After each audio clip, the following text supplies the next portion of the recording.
Treasury Secretary Scott Bessent is making stops all across the country to try to promote the Trump administration's economic agenda. Earlier today, I had a chance to sit down with him to talk about inflation, affordability, and the economic recovery that he says is underway. Secretary, the president has signed an order to restore integrity to community banks. How are they reacting to that, and what would you like to see? Well, Mark, thank you for having me today.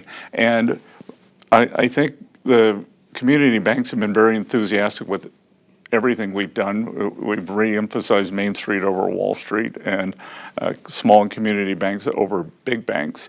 And what you're specifically referring to is to make sure that the lending standards within the banks and the security that they have, we're just calling attention to any potential problems. So they've been great partners.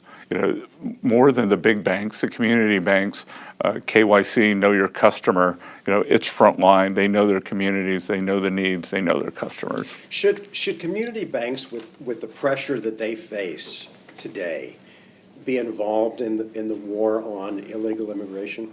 Well, again, no one knows their customers like community banks, and we aren't asking them to work at the border. We're just asking them to remain safe, sound, and smart. Because what we saw, I used to be a banking analyst. That was my first job out of college, and what we know, one of the biggest high-yield bankruptcies last year was a company called Tricolor, which was a auto finance company that made its business mostly lending to illegal aliens. And after President Trump closed the border, more than 2 million went home, they collapsed. So it's a credit issue as well as a security issue. How much of what you feel and what you are telling me would you say at this point is aspirational versus what is really happening on Main Street? Well, I think we are just starting to see in the data what is happening.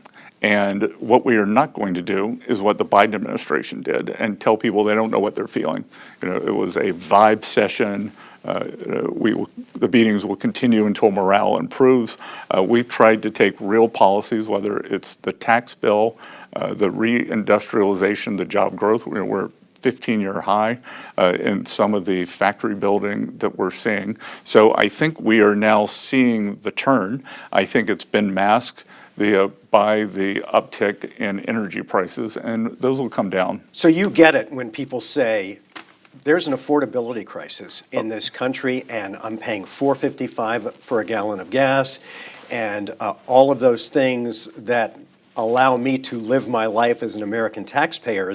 It's very tough out there. Right. So average national price is below $4.55, but sure, we get that. And again, as I said, there are two ways to get out of this.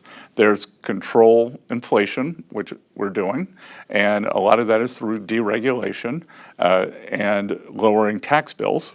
Right, and then the other side is through real wage growth. But yeah, I agree. They got torched. It was the worst inflation since I was a teenager, and I'm not young. The food stamp crisis in Arizona, at least, is very tangible.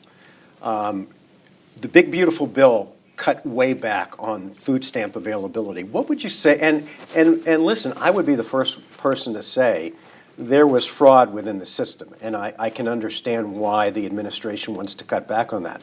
But what do you say to the families who weren't cheating the system, that truly need those food stamps, and the children that are going hungry? Well, look, I think that over the period during the Biden administration, that we saw this huge amount of fraud. And we had to bring that down back to a normalized level. And what I would say is that we want to make more available for the people who need the SNAP benefits, not for the people who don't. Wall Street's doing great. The market seems to be doing great, but there are still people on Main Street who are saying, I'm not seeing it. Well, again, that gets back to what we are trying to do is to spread, I call it parallel prosperity.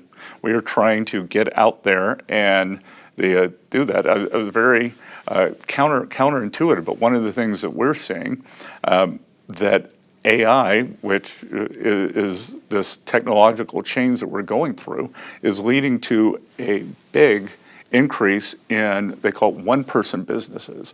So we think that small business filings are up 80% over the past year, and much of that is that if you wanted to go and start your own business, maybe you needed 5, 10, 15 people to do it before and critical mass, but now Wall Street Journal had a good article last week, one-person startups. And as Secretary of Treasury, you are in charge of the IRS. I'm curious because people are talking about it. Should any president, whether it's President Trump or a future president, be given any kind of immunity when it comes to the IRS? That's been done through the DOJ, so that's not in my area. But what I will tell you, what should never happen to President of the United States or any taxpayer, President Trump had his tax returns leaked, and his family, but not only were their tax returns leaked, every employee of any part of the Trump organization had their tax returns leaked. And that one of the things that we regard as sacred at the IRS, it's Rule 6103, is taxpayer privacy. Thank you for your time today. Good. I appreciate it. Good to see you. Great conversation. Yep. Thank you. So what else is the Treasury Secretary talking about on this tour? Well, I think the big push is to get back to community banks because those are the front line of the economy. If you want to start a business or I want to start a business, we're not going to go to a big national bank. Right. We're going to go to our local bank. Those bankers develop relationships with us. Hopefully they know us.